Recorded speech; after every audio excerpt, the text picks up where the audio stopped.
राज्यभरातील सर्व शेतकऱ्यांसाठी आज दिवसभरातील अतिशय महत्त्वाच्या ठळक बातम्या। नुकताच राज्याचा अर्थसंकल्प सादर झाला असून राज्य सरकारने शेतकऱ्यांसाठी अनेक महत्त्वाच्या घोषणा केल्या आहेत। सर्व काही बातम्या बघणार आहोत, त्यासाठी फक्त व्हिडिओला शेवटपर्यंत पाहत चला। चॅनलला देखील नक्की सबस्क्राइब करून घ्या।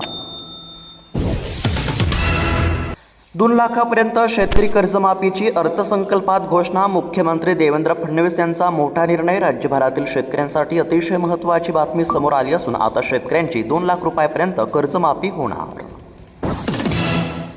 अतिवृष्टीच्या नुकसानीपोटी 9,000 कोटी मंजूर। आर्थिक पाहणी अहवालामध्ये सरकारची माहिती। खरीप हंगाम 2025 मध्ये झालेल्या नुकसानीची शेतकऱ्यांना भरपाई देण्यात आली। अखेरकार तारीख ठरली। राज्यातील शेतकऱ्यांच्या खात्यावरती 6,000 रुपये जमा होणार। नमो शेतकरी योजनेचे 2 हप्ते तर पीएम किसान योजनेचा 1 हप्ता अशा पद्धतीने 3 हप्त्यांचे शेतकऱ्यांच्या खात्यावरती 6,000 रुपये जमा होणार आहेत। नेमके 6,000 रुपये कधी जमा होणार पुढे बघूया। मक्याला 1,000 हमीभाव फरक द्या। मराठवाड्यातील शेतकऱ्यांसाठी अब्दुल सत्तार यांची विधानसभेमध्ये मागणी। शेतमालास भाव नाही। मराठवाड्यामध्ये मका उत्पादक शेतकऱ्यांची भयानक अवस्था झाली असल्यामुळे शेतकऱ्यांना दिलासा देण्याकरिता मक्याला 1,000चा हमीभाव फरक देण्याची आता मागणी करण्यामध्ये आली आहे। कोणत्याही समस्येवरती लष्करी संघर्ष तोडगा नाही। पश्चिम आशियामध्ये अमेरिका इस्रायल विरुद्ध इराण यांच्यामध्ये युद्धाचा भडका उडाला असताना पंतप्रधान नरेंद्र मोदी यांनी या युद्धावरती महत्त्वाचे भाष्य केले आहे। कोणत्याही समस्येवरती लष्करी संघर्ष तोडगा नाही असं नरेंद्र मोदी यांनी म्हटलं आहे। राज्यात अतिवृष्टी पुरामुळे शेतीचा वेग मंदावला। राज्यात जून ते सप्टेंबर 2025 या कालावधीत झालेल्या मुसळधार पावसामुळे राज्यातील सुमारे 1,16,00,000 शेतकऱ्यांना नैसर्गिक आपत्तीचा फटका बसल्याचे नमूद करण्यात आले। पारोळा येथील नुकसानग्रस्त शेतकऱ्यांसाठी 2 कोटींची मदत मंजूर। आमदार अमोल पाटील यांच्या पाठपुराव्याला यश। अजून कोणकोणत्या तालुक्यातील शेतकऱ्यांच्या खात्यावरती पैसे जमा होणार पुढे बघूयात। सरकारच्या माध्यमातून शेतकऱ्यांना दिलासा। शेतकऱ्यांच्या डोक्यावरचा कर्जाचा डोंगर कमी होणार। राज्य सरकारच्या माध्यमातून ऐतिहासिक कर्जमाफीची घोषणा। शेतकऱ्यांना मिळणार दिलासा। केळी पिकाला 700 कोटींचा फटका। अमेरिका आणि इराण युद्धाचे परिणाम। वेगवेगळ्या टप्प्यांमध्ये केळीचे 1,500 ते 1,750 कंटेनर अडकले असल्याचे चित्र बघायला मिळत आहे। ऊस उत्पादक शेतकऱ्यांना प्रतिटन 500 रुपयांची मदत देण्याची मागणी करण्यामध्ये येत आहे। सध्या जर बघायला गेलं तर ऊस उत्पादक शेतकरी संकटामध्ये सापडला आहे। शेतकऱ्यांना दिलासा देण्याची अत्यंत गरज आहे। इराण युद्धाचा हळदीच्या दराला 3,000 रुपयांचा फटका। दरामध्ये मोठी घसरण। शेतकरी वर्गामध्ये चिंतेचे वातावरण बघायला मिळत आहे। सध्या जर बघायला गेलं तर इराण युद्धाचा हळदीच्या दराला तब्बल 3,000 रुपयांचा फटका बसल्याची माहिती। अतिवृष्टी अनुदानासाठी शेतकऱ्यांचे तहसील तलाठी कार्यालयामध्ये चक्रा। तहसीलवाले म्हणतात केवायसी करा। अनुदानाच्या लाभासाठी केवायसी आवश्यक। जळगाव जिल्ह्यातील 99% थकबाकीदारांची माहिती पोर्टलवरती अपलोड। कर्जमाफीच्या दिशेने हालचालींना वेग। लवकरच शेतकऱ्यांची कर्जमाफी होणार। देवेंद्र फडणवीस सरकारची तकलादू कर्जमाफी। शेतकऱ्यांचा विश्वासघात। राजू शेट्टी यांचा आरोप। फडणवीस सरकारने यंदाच्या अर्थसंकल्पात 2 लाखापर्यंतची तकलादू कर्जमाफी जाहीर करून शेतकऱ्यांचा विश्वासघात केला असा आरोप। नैसर्गिक आपत्ती बाधित शेतकऱ्यांच्या खात्यावरती मदत जमा। राज्यामध्ये 2025 मध्ये झालेल्या अतिवृष्टीमुळे शेती पिकांचे मोठे नुकसान झाले होते। या पार्श्वभूमीवरती राज्य सरकारच्या माध्यमातून शेतकऱ्यांना मदत देण्यात आली। कितीही मोबदला दिला तरी शक्तीपीठ महामार्गासाठी जमिनी देणार नाहीत। महसूल मंत्र्यांच्या बैठकीतही परभणी येथील शेतकऱ्यांचा विरोध कायम। तर शेतकऱ्यांच्या या भावना मुख्यमंत्र्यांच्या कानावरती घालून पुन्हा एक व्यापक बैठक घेऊ अशी भूमिका चंद्रशेखर बावनकुळे यांनी घेतली आहे।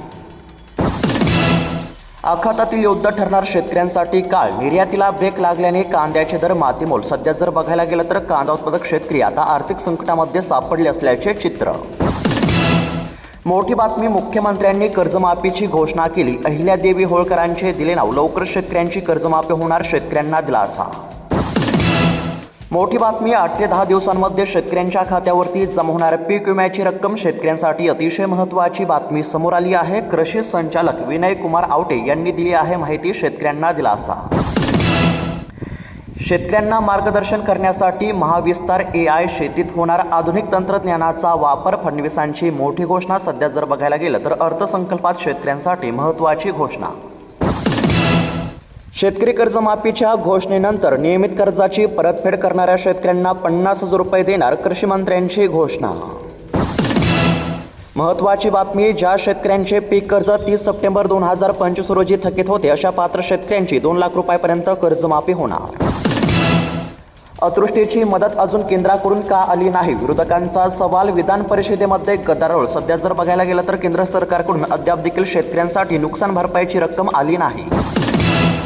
राज्यातील 4 कृषी विद्यापीठांमध्ये कृत्रिम बुद्धिमत्ता इनोव्हेशन सेंटर उभारण्यामध्ये येणार. मुख्यमंत्र्यांची अर्थसंकल्पामध्ये घोषणा. कृत्रिम बुद्धिमत्तेमुळे उत्पादन खर्चामध्ये 25% बचत होऊन शेतकऱ्यांचे उत्पादन वाढण्यासाठी आता मोठी मदत होणार असल्याची मुख्यमंत्र्यांनी दिली माहिती. केळी दरामध्ये क्विंटलमागे 500 रुपयांची घट. शेतकरी संकटामध्ये. अमेरिका इस्रायलची इराणविरुद्ध सुरू असलेल्या युद्धाचा फटका बसत असल्याचं बघायला मिळत आहे. केळी दरामध्ये आता 500 रुपयांची घट झाली आहे. अमेरिका इस्रायलची इराणविरुद्ध सुरू असलेल्या युद्धाचा फटका स्थानिक बाजारामध्ये बसू लागला असल्यामुळे शेतकरी संकटात सापडले. लाडकी बहीण योजना सुरूच राहणार, मात्र हप्त्यामध्ये वाढ नाही. अर्थसंकल्पामध्ये फडणवीसांची घोषणा. लाडकी बहीण योजनेच्या हप्त्यामध्ये वाढ होणार नसल्याची माहिती समोर आली आहे. राज्यामध्ये तब्बल 30% वीज चोरी. इलेक्ट्रिक वाहनांच्या संख्येमध्ये वर्षभरामध्ये 3 लाखांची वाढ झाली असल्याची देखील माहिती समोर. चाकण बाजारामध्ये कांद्याचे दर कोसळले. निर्यात ठप्प झाल्यामुळे उत्पादक शेतकरी अडचणीमध्ये सापडले आहेत. सध्या जर बघायला गेलं तर राज्यातील अनेक बाजार समित्यांमध्ये कांद्याच्या दरामध्ये कमालीची घसरण झाली आहे. पीक विम्यासंदर्भातील राज्यभरातील शेतकऱ्यांसाठी अतिशय महत्त्वाची, आनंदाची आणि दिलासा देणारी बातमी समोर आली आहे. राज्यातील 94 लाख शेतकऱ्यांनी खरीप पीक विमा भरला होता. त्यामध्ये सोलापूर जिल्ह्यातील 5 लाखांवरती शेतकरी आहेत. नैसर्गिक आपत्तीमुळे पिकांचे नुकसान झाल्यास विम्यातून आधार मिळेल या आशेने शेतकऱ्यांनी 500 कोटींचा हिस्सा भरला. 6 महिने झाले असूनही नुकसानग्रस्त शेतकऱ्यांच्या खात्यावरती पीक विम्याची रक्कम जमा झाली नाही. सध्या जर बघायला गेलं तर पीक विम्यासंदर्भातील अतिशय महत्त्वाची बातमी समोर आली असून आता 8 दिवसांमध्ये बाधित शेतकऱ्यांच्या खात्यावरती पीक विम्याची रक्कम जमा होणार असल्याची माहिती कृषी विभागातील वरिष्ठ अधिकाऱ्यांनी दिली असल्यामुळे आता शेतकऱ्यांच्या खात्यावरती पीक विम्याची रक्कम जमा होण्याचा मार्ग मोकळा झाला आहे. साधारणतः 8 ते 9 दिवसांमध्ये शेतकऱ्यांच्या खात्यावरती पीक विम्याची रक्कम जमा होणार असल्याची माहिती कृषी अधिकाऱ्यांनी दिली. राज्यसभेची निवडणूक बिनविरोध होणार. पवारांच्या घरातून आजोबा आणि नातू सोबतच जाणार राज्यसभेवरती. शरद पवार आणि पार्थ पवार आता राज्यसभेवरती जाणार असल्याची माहिती. येन युद्धात दिलासा. रशियन तेल टँकर्स भारताच्या दिशेने रवाना. सध्या जर बघायला गेलं तर मध्य पूर्वेतील वाढत्या संघर्षामुळे भारताने रशियाकडून आता होणारी खनिज तेलाची खरेदी वाढवल्याचे स्पष्ट संकेत मिळू लागले आहे.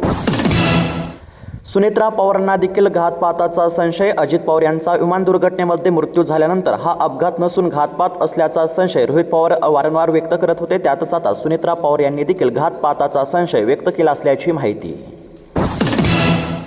आता लव्ह जिहाद आणि सक्तीच्या धर्मांतराला चाप बसणार. जबरदस्तीने धर्मांतर करणाऱ्याला 7 वर्षाची केस. देवेंद्र फडणवीस सरकारचा ऐतिहासिक निर्णय बघायला मिळत आहे. आता लव्ह जिहाद आणि सक्तीच्या धर्मांतराला चाप बसणार आहे.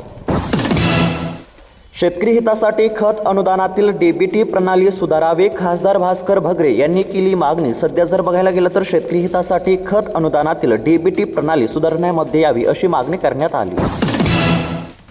युद्धाचा महाराष्ट्रावरती गंभीर परिणाम. केळी द्राक्षांचे अनेक कंटेनर्स अडकून पडले. सध्या जर बघायला गेलं तर इराण विरुद्ध इस्रायल युद्धाचा मोठा फटका महाराष्ट्राला बसलेला आहे. केळी द्राक्षाचे अनेक कंटेनर्स अडकून पडले आहे. सध्या जर बघायला गेलं तर दरामध्ये घसरण होत असल्याचे देखील चित्र आहे.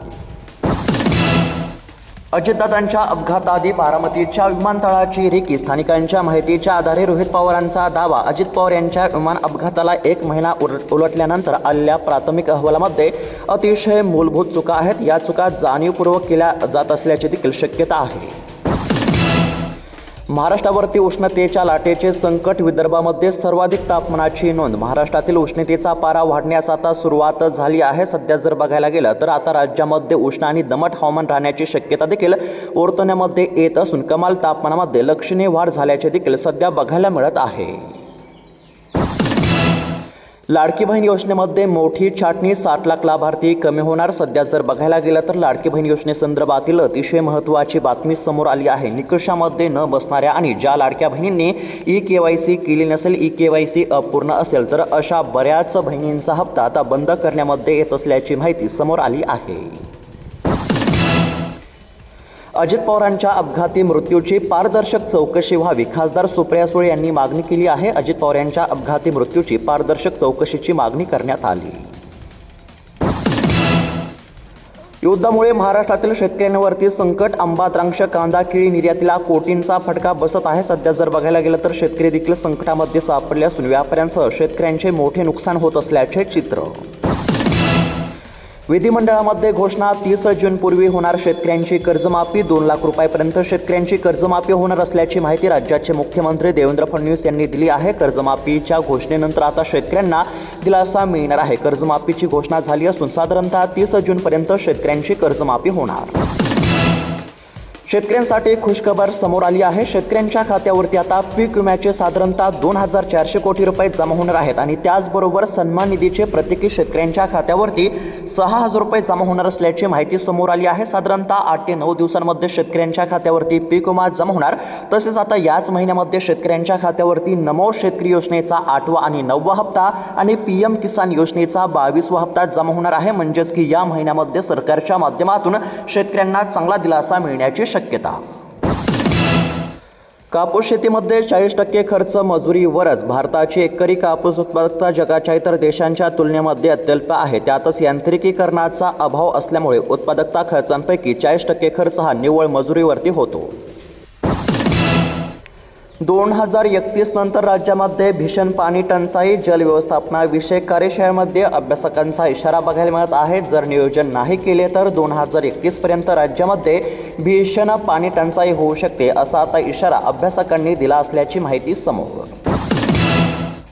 तर शेतकरी मित्रांनो, एकंदरीत जर बघायला गेलं तर आता पीक विमा मिळणार असल्याची माहिती कृषी अधिकाऱ्यांनी दिली आहे. लवकरच पात्र शेतकऱ्यांच्या खात्यावरती पीक विम्याची रक्कम जमा होणार. त्यानंतर नमो शेतकरी योजनेचा 8वा हप्ता आणि 9वा हप्ता एकत्र येण्याची देखील दाट शक्यता आहे आणि PM किसान योजनेचा 22वा हप्ता देखील आता शेतकऱ्यांच्या खात्यावरती जमा होणार आहे. म्हणजेच की आता शेतकऱ्यांना सरकारच्या माध्यमातून नक्कीच दिलासा मिळेल. तर शेतकरी मित्रांनो, बातम्या कशा वाटल्या, तुमची प्रतिक्रिया काय आहे कमेंटच्या माध्यमातून नक्की कळवा. तुमचा काही प्रश्न असेल तो देखील कमेंटच्या माध्यमातून नक्की कळवा. अशाच बातम्यांसाठी चॅनलला नक्की सबस्क्राईब करून घ्या. धन्यवाद.